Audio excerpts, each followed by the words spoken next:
Students, welcome to Edufly JEE NEET. और last के class में हमने माइनस आर इफेक्ट कंप्लीट कर लिया था।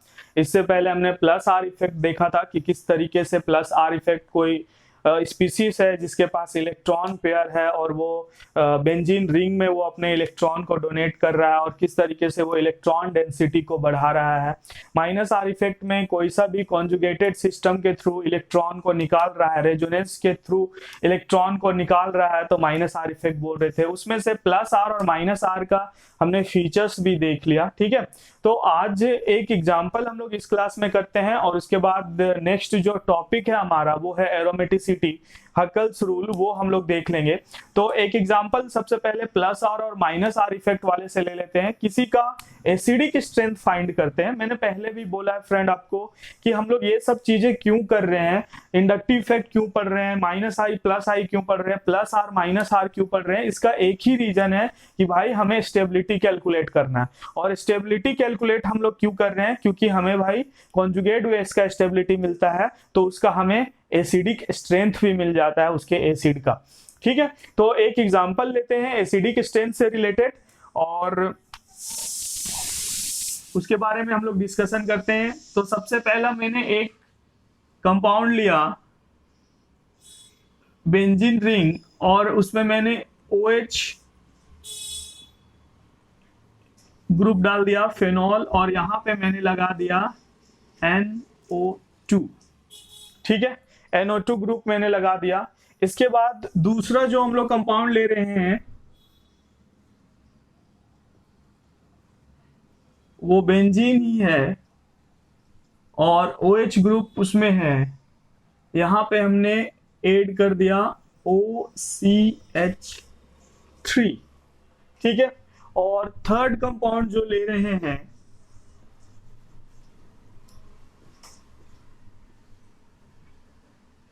बेंजीन ग्रुप साथ में OH ग्रुप और उसमें जो इस वाले पोजीशन पे मैंने लगा दिया OCH3। ठीक है, नेमिंग दे देते हैं इसका। ये A कंपाउंड है, ये B है और ये आपका C है। ठीक है, A B C तीन आपको ऑर्गेनिक कंपाउंड दिए गए हैं और आप उसमें आपको पूछा जा रहा है कि भाई आप उसका एसिडिक स्ट्रेंथ फाइंड करो। ठीक है, तो सबसे पहले एसिडिक स्ट्रेंथ फाइंड करने के लिए आपको बोला जा रहा है, तो सबसे पहले आप क्या करोगे फ्रेंड कि जो एसिड होते हैं वो H+ देते हैं। मैंने पहले भी बताया आपको। तो यहाँ पे H+ कहां से निकलेगा वो हमें देखेंगे। यहाँ इस कार्बन पे भी हाइड्रोजन है, ये ऑक्सीजन पे भी हाइड्रोजन है।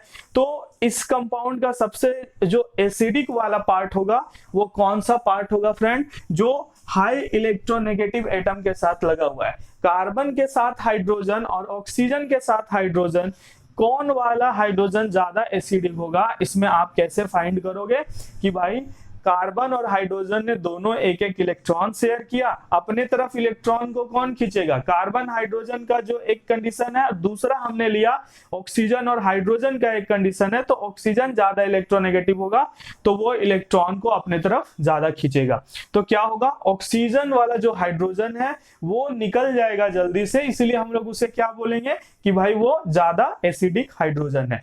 तो सबसे पहला आपको एसिडिक स्ट्रेंथ का ऑर्डर ये तीनों में फाइंड करने के लिए दिया गया है। A B C तीन कंपाउंड है। तो सबसे फर्स्ट थिंग आप क्या सोचोगे, सबसे फर्स्ट थिंग आपके माइंड में आना चाहिए कि भाई कॉन्जुगेट बेस बनाते हैं, H+ हटाते हैं और कॉन्जुगेट बेस बनाते हैं और कॉन्जुगेट बेस का स्टेबिलिटी चेक कर लेते हैं। ठीक है, हमने क्या किया, यहां इसी कंपाउंड में से मैंने क्या किया, ये जो हाइड्रोजन था इसे मैंने ब्रेक किया और ये क्या कर दिया H+ और ये O- बन गया। ये समझ में आ रहा है। ऑक्सीजन और हाइड्रोजन का बॉन्ड जब टूटेगा तो oxygen is more electronegative than hydrogen, तो इलेक्ट्रॉन को अपने पास रखेगा तो वो क्या हो जाएगा O- और वहां पे क्या बच जाएगा H+। यहां पे भी सिमिलर थिंग यही होगा भाई। क्या मिलने वाला है आपको O- और H+। यहां पे भी आपको क्या मिलने वाला है O- एंड H+। तो ये हमारा क्या बन चुका है, ये हमारा बन चुका है कॉन्जुगेट बेस और प्रोटॉन। इसका जब H से जुड़ा हुआ था तो क्या था, वो एसिड। अब हमने क्या बना लिया है, कॉन्जुगेट बेस बना लिया है। जब कॉन्जुगेट बेस बना लिया तो अब दूसरा नेक्स्ट स्टेप जो हमारा क्या है, काम क्या है कि भाई कॉन्जुगेट बेस का स्टेबिलिटी देखो, देखो कि सबसे ज्यादा स्टेबल कौन सा है। तो मैंने आपको पहले भी बोला है कि जब भी स्टेबिलिटी देखने के लिए दिया जाए तो आप क्या करोगे, न्यूट्रलाइजेशन का टर्म यूज करोगे। 3 पॉइंट मैंने न्यूट्रलाइजेशन में पढ़ाया, स्टेबिलिटी में पढ़ाया है।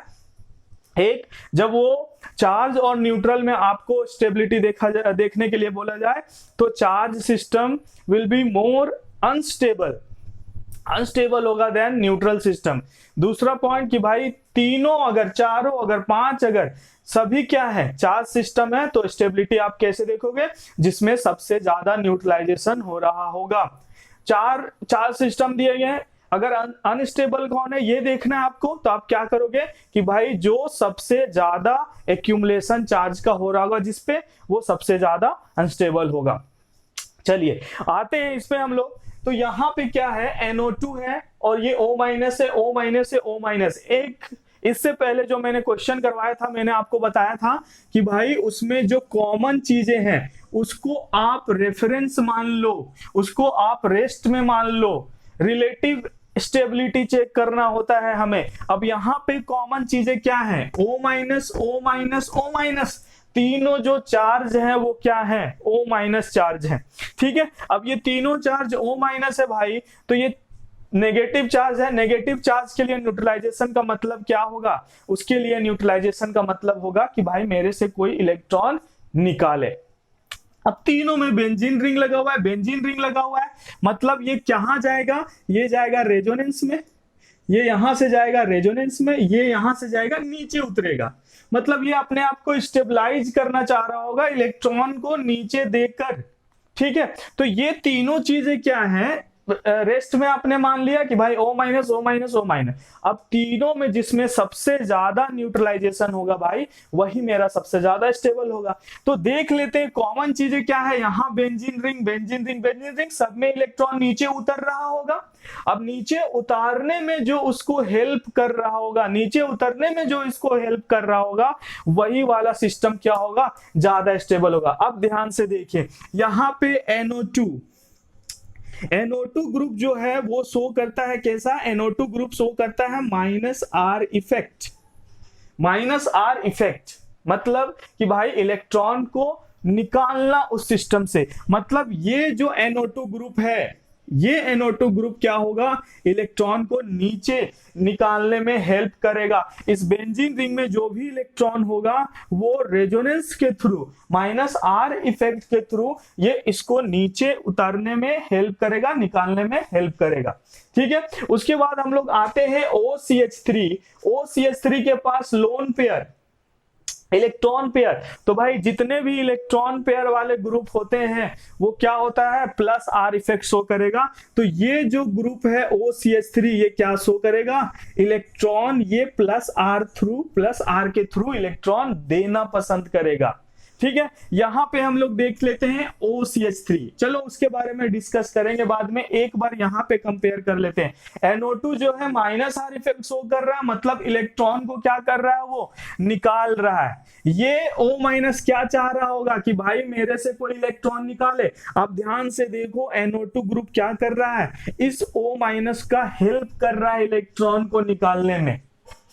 समझ में आ रहा है, ये O- चाह रहा था कि इलेक्ट्रॉन निकले, मतलब मेरे में न्यूट्रलाइजेशन हो, और ये NO2 नाइट्रो ग्रुप जो है वो क्या कर रहा है, -R के थ्रू उसका हेल्प कर रहा है इलेक्ट्रॉन को निकालने में। ठीक है, तो ये क्या हो जाएगा, -R इफेक्ट से ये हेल्प कर रहा है, मतलब भाई उसको न्यूट्रलाइजेशन में सपोर्ट कर रहा है, न्यूट्रलाइजेशन में वो हेल्प कर रहा है। ठीक है, दूसरा चीज आते हैं भाई, प्लस यहाँ पे जो है O- चाह रहा था, तीनों में चाह रहा है कि इलेक्ट्रॉन निकले। यहाँ पे जो OCH3 ग्रुप है इसके पास लोन पेयर है, ये इलेक्ट्रॉन दे रहा है, देखो ये अपोज कर रहा है, वो O- इलेक्ट्रॉन देके नीचे अपना क्या कर रहा है, न्यूट्रलाइजेशन करना चाह रहा है, लेकिन नीचे से जो OCH3 ग्रुप है ये ऊपर इलेक्ट्रॉन और दे रहा है, वो चाहेगा कि इलेक्ट्रॉन निकाले तो कोई उसको सपोर्ट करे, है ना, लेकिन यहाँ पे OCH3 group +R effect show कर रहा है, तो क्या होगा, ये इलेक्ट्रॉन को दे रहा है, मतलब उसके न्यूट्रलाइजेशन को अपोज कर रहा है। समझ में आ रहा है? तो चार्ज न्यूट्रलाइजेशन यहाँ पे क्या होगा, कम होगा, यहाँ पे क्या होगा, ज्यादा होगा। ये समझ में आया? जो चीजें भी चार्ज सिस्टम है उसको आप क्या कीजिए, रेफरेंस मान लीजिए, उस चीज को आप रेफरेंस मान लीजिए। उसके बाद आप क्या करो, उसके बाद आप देखो कि एक्स्ट्रा चीज क्या लग रहा है। यहां पे ये बेंजीन और ओ माइनस, यहां पे बेंजीन और ओ माइनस, यहां पे बेंजीन और ओ माइनस, ठीक है। लेकिन सपोर्ट चेंज क्या कर रहा है, यहां पे NO2 माइनस सपोर्ट कर रहा है इलेक्ट्रॉन को नीचे उतरने में माइनस आर के थ्रू। यहां पे आप देखिएगा OCH3 minus OCH3 group electron को दे रहा है भाई। चेंजेस क्या आया, ये सपोर्ट कर रहा है न्यूट्रलाइजेशन को, OCH3 क्या कर रहा है, ओपोज कर रहा है न्यूट्रलाइजेशन को। मतलब न्यूट्रलाइजेशन कहां पे ज्यादा होगा, इस वाले में ज्यादा होगा, इसमें कम होगा। बेसिक सा याद नहीं करना, माइनस आर ये करता है, प्लस आर ये करता है, समझिए, बेसिक से समझिए, ठीक है। अब ये दोनों में डिस्कशन हो गया कि भाई यहां पे चार्ज न्यूट्रलाइजेशन मोर,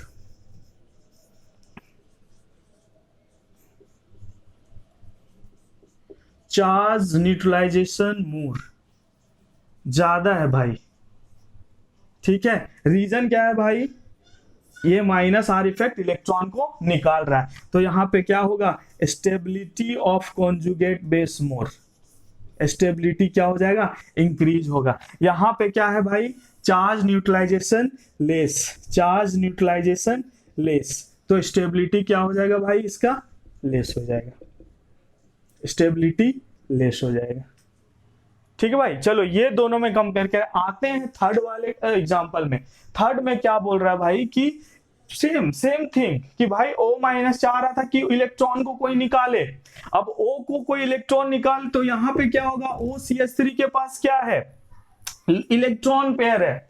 अब इलेक्ट्रॉन पेयर है तो क्या करेगा भाई, प्लस आर से इलेक्ट्रॉन देना चाहेगा।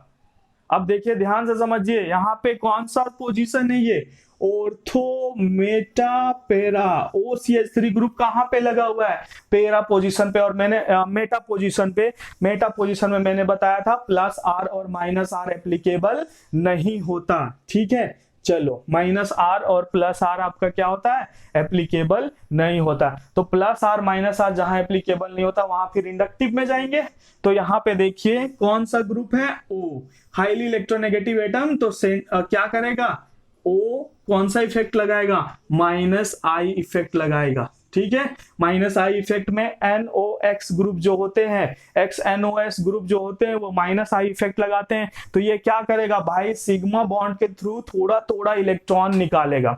समझ में आ रहा है, रेजोनेंस के थ्रू इलेक्ट्रॉन नहीं निकाल रहा है, ये किसके थ्रू इलेक्ट्रॉन निकाल रहा है, इंडक्टिव इफेक्ट के थ्रू इलेक्ट्रॉन निकाल रहा है भाई। इसका मतलब क्या हो गया, इसका मतलब ये सपोर्ट कर रहा है लेकिन इसके जैसा सपोर्ट नहीं कर रहा है, क्योंकि जो माइनस आर इफेक्ट होता है वो ज्यादा डोमिनेटिंग होता है in comparison to minus I effect. समझिए इस चीज को बहुत ध्यान से। इंडक्टिव इफेक्ट सिग्मा बॉन्ड के थ्रू इलेक्ट्रॉन को निकालना, लेकिन रेजोनेंस इफेक्ट एक कंप्लीट डीलोकलाइजेशन ऑफ इलेक्ट्रॉन, या तो पूरा इलेक्ट्रॉन उड़ के जाएगा या इलेक्ट्रॉन उड़ के आएगा। लेकिन इंडक्टिव इफेक्ट में क्या है कि सिग्मा बॉन्ड के थ्रू इलेक्ट्रॉन को निकालना। समझ में आ रहा भाई? तो इसमें क्या हो जाएगा, माइनस आई सपोर्ट कर रहा है, इलेक्ट्रॉन खींच रहा है। ये एक सिस्टम ले लिया बेंजीन का, यहां O माइनस ले लिया, ये मेटा पोजीशन पे लगा हुआ है। मेटा पोजीशन में माइनस आर भी शो कर रहा था, माइनस आई, लेकिन माइनस आर एप्लीकेबल नहीं होता मेटा पोजीशन में, तो वो कट कर देंगे और क्या एप्लीकेबल है, माइनस आई। मतलब ये इलेक्ट्रॉन ये सपोर्ट मांग रहा होगा, तो ये बोल रहा है भाई ठीक है, जितने मेरे में पावर मैं उतना ही दे सकता हूं। तो OCH3 ग्रुप मेटा पोजीशन में क्या कर रहा है, माइनस आई के थ्रू इलेक्ट्रॉन को निकाल रहा है।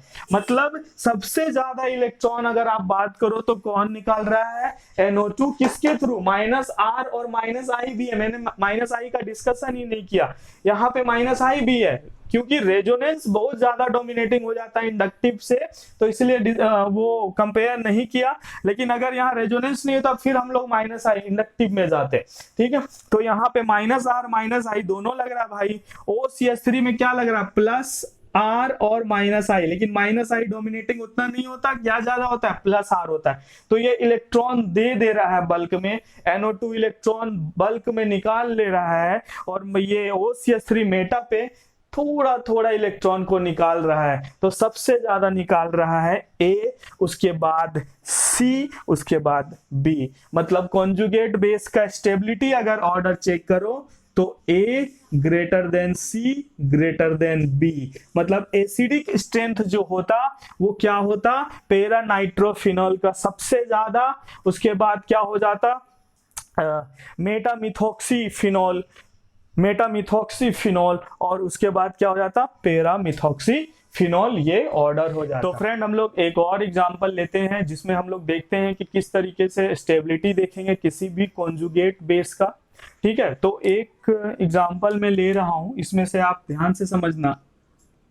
इसमें आपको पूछा जाएगा कि कौन सा हाइड्रोजन सबसे ज्यादा एसिडिक हाइड्रोजन है। तो यहां पे मैंने एक डबल बॉन्ड बना लिया, यहां से एक हाइड्रोजन है, इसको हमने HA नाम दे दिया। ये वाला जो इसके साथ हाइड्रोजन है इसे हम लोग HB हाइड्रोजन दे रहे हैं, और ये जो हाइड्रोजन है इसे हम लोग बोल रहे हैं HC हाइड्रोजन। ठीक है, और आपसे पूछ रहा है कि भाई ये तीनों हाइड्रोजन में सबसे ज्यादा एसिडिक हाइड्रोजन कौन सा है।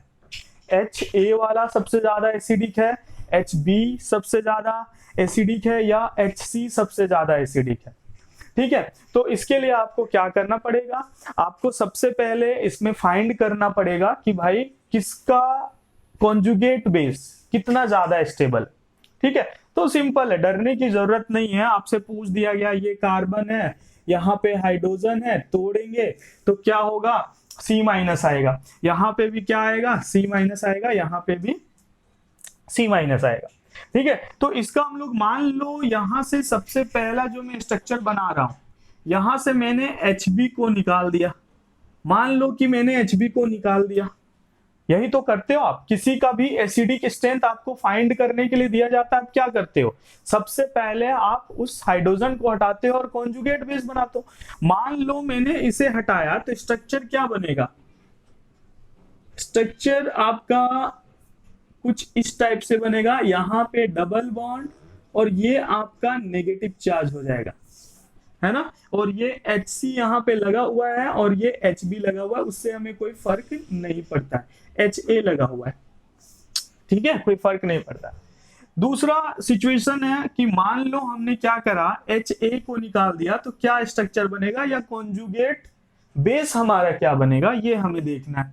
तो हमने क्या किया भाई, HA को निकाल दिया, तो इसमें से हमें क्या मिलने वाला है, यहाँ पे नेगेटिव चार्ज, यहाँ पे HC और यहाँ पे HB रहेगा। ठीक है, ये डबल बॉन्ड यहाँ पे लगने वाला ही है। नेक्स्ट सिचुएशन क्या ले रहे हैं हम लोग कि यहां से चलो हमने HC को निकाल दिया, तो कॉन्जुगेट बेस क्या बनेगा, कॉन्जुगेट बेस इस टाइप से कुछ बनेगा, यहाँ पे HA लगा रहेगा, यहाँ पे HB लगा रहेगा, ये डबल बॉन्ड आएगा ही, यहाँ पे एक नेगेटिव चार्ज आ जाएगा।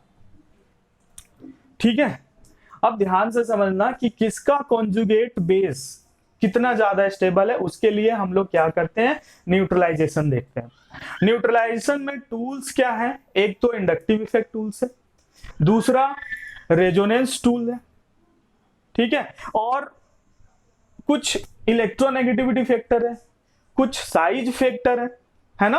तो इसमें से हम लोग देखते हैं कि कौन सा हम लोग ले सकते हैं बेटर तरीके से। तो यहाँ पे नेगेटिव चार्ज है और यहाँ पे नेगेटिव चार्ज है, और इस वाले में यहाँ पे नेगेटिव चार्ज।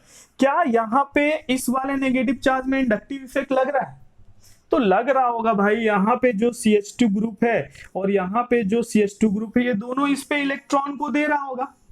लेकिन यहाँ पे क्या कंडीशन है, यहाँ पे भी तो वही कंडीशन है, यहाँ पे इलेक्ट्रॉन को दे रहा होगा। तो इसीलिए मैं बोलता हूं कि पहले आप देख लीजिए कॉमन चीजें क्या हैं, और कॉमन चीजें के बाद देखिए एक्सटर्नल फैक्टर क्या लग रहा है। भाई यहाँ पे भी कॉमन ये रिंग है, यहाँ पे भी कॉमन ये रिंग है, यहाँ पे भी ये कॉमन रिंग है, तो इसमें कोई इंडक्टिव इफेक्ट कोई अदर कंपाउंड Cl या CH3 साइड से कोई लगा नहीं रहा है, तो इसके लिए फिर इंडक्टिव इफेक्ट हम लोग नहीं ले सकते। दूसरा हम लोग आते हैं रेजोनेंस में, कि भाई रेजोनेंस, क्या यहाँ ये रेजोनेंस में जा रहा है ये इलेक्ट्रॉन, क्या ये इलेक्ट्रॉन रेजोनेंस में जा रहा है, क्या ये इलेक्ट्रॉन रेजोनेंस में जा रहा है। तो रेजोनेंस में ये negative single single double conjugation में है ही नहीं, रेजोनेंस में ये इलेक्ट्रॉन नहीं जाएगा। यहां पे देखिए नेगेटिव सिंगल डबल, ये क्या होगा भाई, इसके कारण यहां शिफ्ट होगा, फिर यहां पॉजिटिव आ जाएगा तो ये यहां पे चला जाएगा। इसी तरीके से क्या होगा, ये इलेक्ट्रॉन यहां से यहां मूव करता रहेगा। मतलब रेजोनेंस के थ्रू इस वाले इलेक्ट्रॉन का क्या हो गया, डीलोकलाइजेशन हो गया, न्यूट्रलाइजेशन हो गया। और रेजोनेंस आपको पता है कि बहुत ही डोमिनेटिंग फैक्टर होता है, इंडक्टिव से भी ज्यादा होता है। तो इंडक्टिव किसी में भी नहीं लग रहा था, रिलेटिवली किसी में भी इंडक्टिव नहीं लग रहा था। हमने देखा कि रेजोनेंस लग जा रहा है किसमें भाई, जब आप HA से निकाल रहे हो, HA को निकाल रहे हो तो इस कार्बन पे जो नेगेटिव चार्ज बन रहा है वो रेजोनेंस में जा रहा है, मतलब सबसे ज्यादा स्टेबल हो जा रहा है।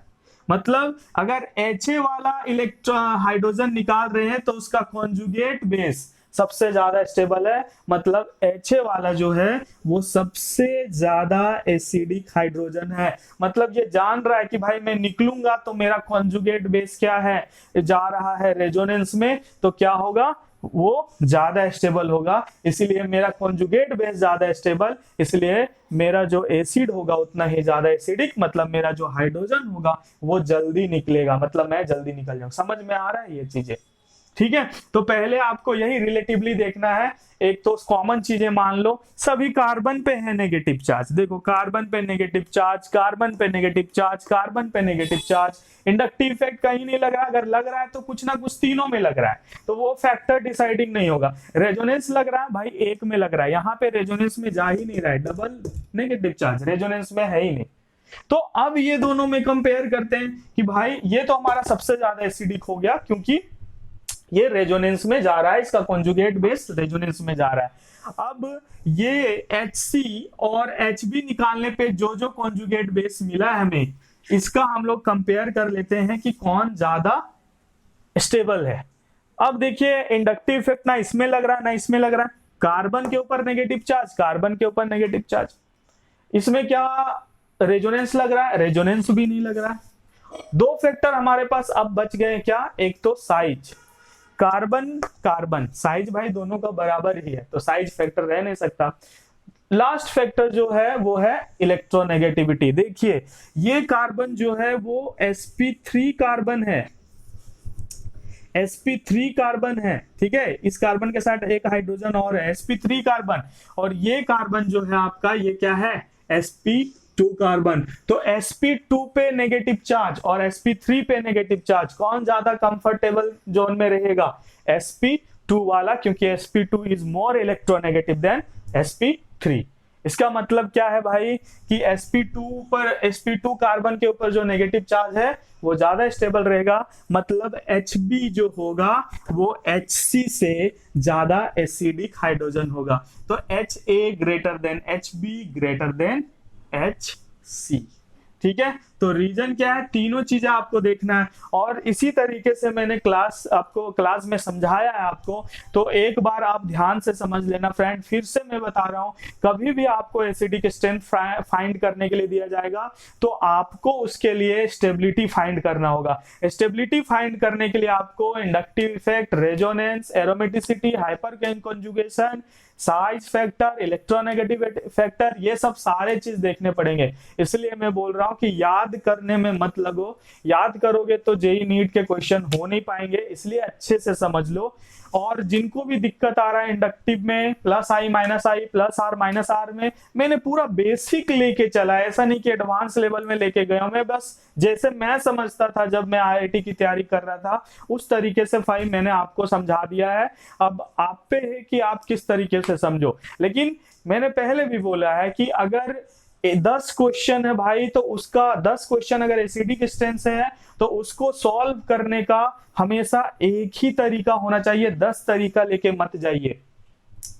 समझ में आ रहा है? तो इसीलिए मैं बोल रहा हूं कि लेस इज मोर, है ना, लेस हमेशा ज्यादा होता है भाई। सारे सिलेबस मत पढ़ लो, हर बुक मत पढ़ लो, आप एक ही लाइन जानो स्टेबिलिटी का, आप 2 ही लाइन जानो माइनस आई इफेक्ट का, लेकिन एक्यूरेट जानो, ठीक है। मतलब प्लस आई क्या होता है, माइनस आई क्या होता है, सिग्मा बॉन्ड, के थ्रू लेना और इलेक्ट्रॉन देना। ठीक है, इसी में प्लस आर माइनस आर क्या होता है, इलेक्ट्रॉन का कंप्लीट मूवमेंट रेजोनेंस के थ्रू।